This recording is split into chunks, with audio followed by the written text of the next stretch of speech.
the Mekong is the lifeblood of Southeast Asia, a major pillar supporting the lives of over 60 million people along its course. With a length of over 4,350 kilometers, the Mekong River originates from the Tibetan Plateau, where the mountain gods and monks find peace. From Tibet, the Mekong winds through China, Myanmar, Laos, Thailand, and Cambodia, then empties into Vietnam, where it creates a magnificent delta known as the Valley of the Nine Dragons. This delta is a fertile area that serves as Vietnam's rice granary and feeds not only millions of people, but also a wide variety of river creatures.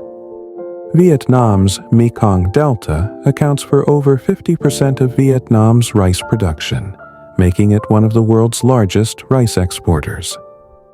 The Mekong is the world's largest freshwater fishery ecosystem, producing over 2.6 million freshwater fish each year.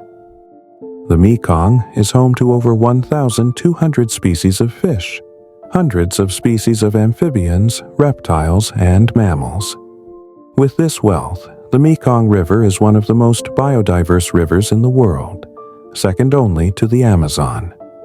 The Mekong is the habitat of giant catfish up to 3 meters long and weighing more than 300 kilograms. The Mekong is also the habitat of the Irrawaddy dolphin, especially in the Laos and Cambodia regions. With a different appearance from dolphins in general, he has a round face and a gentle smile, as if bringing calm from the depths of the river. These dolphins are often considered a sign of river health, meaning that if they are gone, it means that the Middle Mekong River is in a dying condition. The Mekong is also the habitat of freshwater stingrays, one of the most amazing and mysterious species of stingrays in the world. The uniqueness of this creature is not only because it inhabits large rivers like the Mekong, but also because of its extraordinary size, as well as its important role in the river ecosystem. The Mekong freshwater stingray is one of the largest freshwater fish ever known. Its size can reach a length of more than 5 meters with a weight of up to 600 kilograms. This very large body size makes it look like a very extraordinary prehistoric creature. For fishermen who live along the Mekong River, fishing is their main livelihood. In various communities living along the Mekong River, fishing is not just a way of life, but a cultural heritage that has been passed down from generation to generation. Local people use traditional methods such as nets and traps inherited from their ancestors. This emphasizes the harmony between humans and nature. Every year, more than 2.6 million tons of fish are caught from the Mekong. This not only feeds the local population, but also creates a huge fishing economy, in addition to functioning as a source of life. The Mekong River has also been a vital route connecting the interior with the outside world since ancient times. During the Funan and Angkor kingdoms, the Mekong served as a diplomatic and trade route. Kings from Cambodia to Vietnam used this river to send messages, trade spices, and even arrange marriage alliances. At that time, the Mekong was a route that played an important role in building a network of power that crossed national borders. In the modern era, traditional boats still move along this river carrying important commodities such as rice, fish, and agricultural products from village to village, even across national borders. This trade route has been going on for hundreds of years, connecting rural economies with markets in big cities. Along the banks of the Mekong River, bustling and busy floating markets are still the pulse of economic life that moves with the flow of water. The floating markets that line the Mekong River, especially in the Mekong Delta of Vietnam, are a dramatic and colorful sight. Here, traders sell their produce directly from their boats and create a unique view. This market is a direct depiction of the trading culture that has been rooted since ancient times, when the Mekong was the main trade route connecting various kingdoms. These markets are not only places for economic transactions, but also social arenas where people meet to exchange stories and celebrate life that continues to flow like the river. The Mekong does not just provide physical life. More than that, this river is part of the spirituality of the local population. Many communities along the Mekong River consider the river sacred, where ancestral spirits reside and guard life. In Cambodia and Laos, people still believe that the Irrawaddy dolphin is the incarnation of the river's guardian spirit. Therefore, every year they hold traditional ceremonies and festivals along the riverbank to honor the Mekong and its power. Along the Mekong River, animist beliefs and various formal religions combine to create a deep spiritual connection. In many areas, local people routinely make offerings to the river in the form of flowers, fruits, or other symbolic objects. This ritual, which is often performed when the rainy season begins, is believed to be a way to ask the river to continue to bring blessings and protect them from natural disasters such as flooding. During the rainy season, heavy rainfall along the Mekong River will increase the volume of water. At the same time, high tides from the South China Sea also increase, especially in the Mekong Delta region of Vietnam. And when the sea is high, the strong pressure of the seawater will push the river current upstream, and then cause the Mekong water to turn back towards the part further from the mouth of the river. This reversed water event also occurs in the Tonle Sap lake area in Cambodia, which is the largest lake in Southeast Asia. During the rainy season, the strong current of the Mekong River forces water to flow from the main river into the Tonle Sap lake, then giving new life to the lake. Like the Mekong River, Lake Tonle Sap in Cambodia is also the center of life, a pulse that has nourished millions of souls around it for centuries, connecting life, civilization, and culture that has existed since ancient times. This lake is the largest freshwater lake in Southeast Asia, which pulsates with a very unique natural rhythm.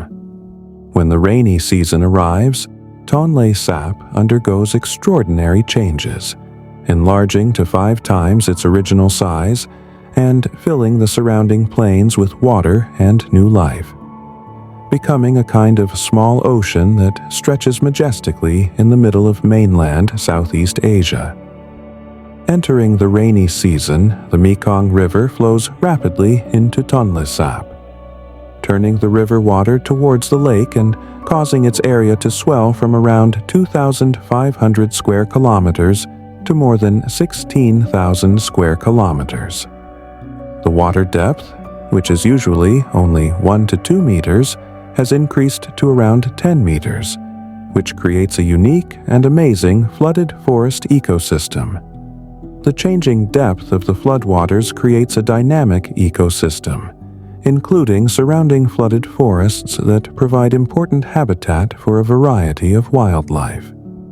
These forests, which are flooded for several months of the year, provide shelter and food for a variety of fish and waterbird species, making the lake one of the most biologically diverse places in Southeast Asia. Meanwhile, when the water recedes during the dry season, the lake leaves behind nutrient-rich swamps that are fertile ground for the fish that live here. This annual cycle is not just a natural phenomenon, but a biological mechanism that maintains the balance of the ecosystem, as well as biodiversity. In the middle of the stunning expanse of the lake, there are stilt houses that appear to float above the water. The roofs of these houses are usually made of palm leaves or straw, but some more modern houses have used zinc. As for the walls, they are generally made of woven bamboo so that air circulation can run well. These houses stand firmly on stilts made of waterproof wood. When the lake enlarges during the rainy season, these houses appear to float on the water, while in the dry season the supporting pillars of the houses will rise high from the drying ground. Tonle Sap is home to over 170 floating villages. The villages around the lake are among the largest in the world in terms of population living on water. The history of settlement on the lake goes back to the ancient times, when the Angkor Empire was at its peak. The lake was once the main source of life for the magnificent capital of Angkor. Tonle Sap provided water and fisheries that supported hundreds of thousands of Angkorians. At that time, the lake was part of a sophisticated irrigation network, allowing fertile rice fields to grow and support the kingdom. Several archaeological studies have shown that Tonle Sap was an important economic and political center that played a major role in the prosperity of the Khmer Empire for centuries. After the fall of Angkor, communities around Tonle Sap continued to thrive, albeit on a smaller scale. To this day, people around the lake still rely on the wealth generated by this dynamic ecosystem for their livelihoods. Tonle Sap has been recognized as part of the UNESCO Biosphere Reserve Network for its unique ecological and cultural significance. This lake is one of the few lakes in the world whose water currents reverse direction every year, creating a rich and rare ecosystem. To this day, Tonle Sap is more than just an ordinary lake. It is the cultural center of the Cambodian people who live in harmony with the changing water cycle. Here, people live in harmony with nature, and most of them work as fishermen. Tonle Sap, known as one of the most productive freshwater fisheries ecosystems in the world, produces around 300,000 to 400,000 tons of fish each year, and is a kind of valuable treasure trove. Every year, when the Mekong River flows into Tonle Sap, fish become abundant, and then the communities living along the shores of the lake prepare to harvest freshwater fish, which are a source of food and income. At this moment, Tonle Sap will be full of activity, where small boats ply the waters and catch fish, while floating markets sell their catch in a very busy atmosphere. Tonle Sap makes a major contribution to the economy and welfare of the local community. As the main source of freshwater fish in Cambodia, Tonle Sap is the center of the fishing industry that provides employment for tens of thousands of people living around the lake. Fish produced from this lake are not only consumed locally, but also exported to several other countries. Tonle Sap fisheries account for around 75% of Cambodia's freshwater fish production, making it one of the largest in the world and a major source of protein for the community. In addition to the fisheries sector, Tonle Sap is also an increasingly popular ecotourism destination. Every year, thousands of tourists come to witness the natural beauty and traditional life around the lake. This tourism brings additional income to local residents who run tourist boats, restaurants, and small inns on the edge of the lake. Through tourism, many residents around Tonle Sap Lake can improve their standard of living and promote their culture to the outside world.